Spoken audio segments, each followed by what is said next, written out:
Hi, this is Art Kalinski, and I'm here with Matt Harrison with Skyline.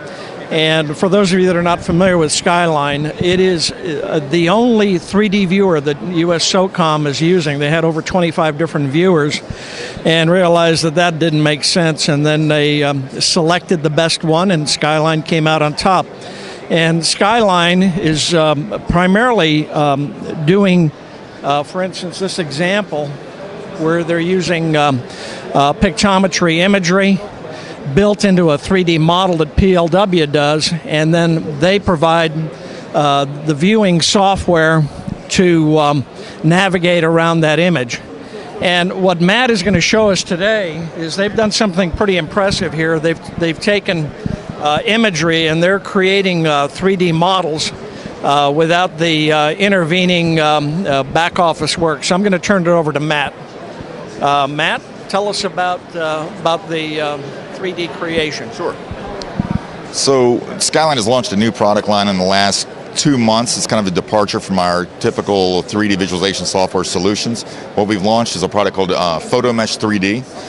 In a nutshell, it essentially takes non-rectified dummy oblique photos and dynamically creates a 3D urban mesh out of those. 3D urban mesh meaning it incorporates both, creates both an elevation layer, an imagery draped on top of that, as well as extracted feature models as well. Those feature models or building models can also be classified with attribution either manually through a classification process or by overlaying an attributed shapefile, if you will. So it allows you to essentially view a large-scale city level or country level 3D modeling data set with an unlimited number of photos without having to worry about the specific geometry or stereo pairs, using just dummy, non-rectified oblique images.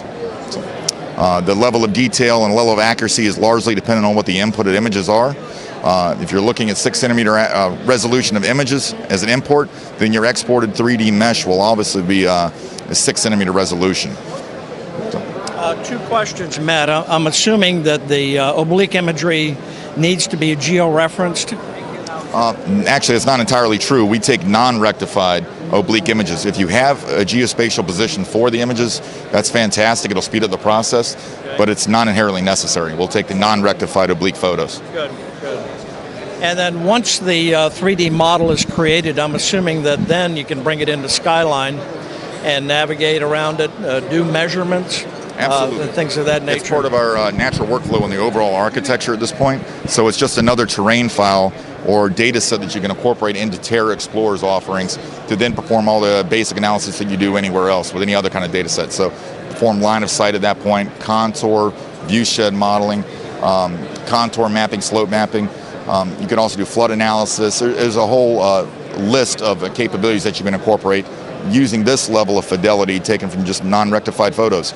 And that goes for airborne based photos as long as they're frame based, and handheld terrestrial based photos as well, taken from something as simple as an iPhone. Yeah, outstanding. Thank you very much, Matt. Appreciate it.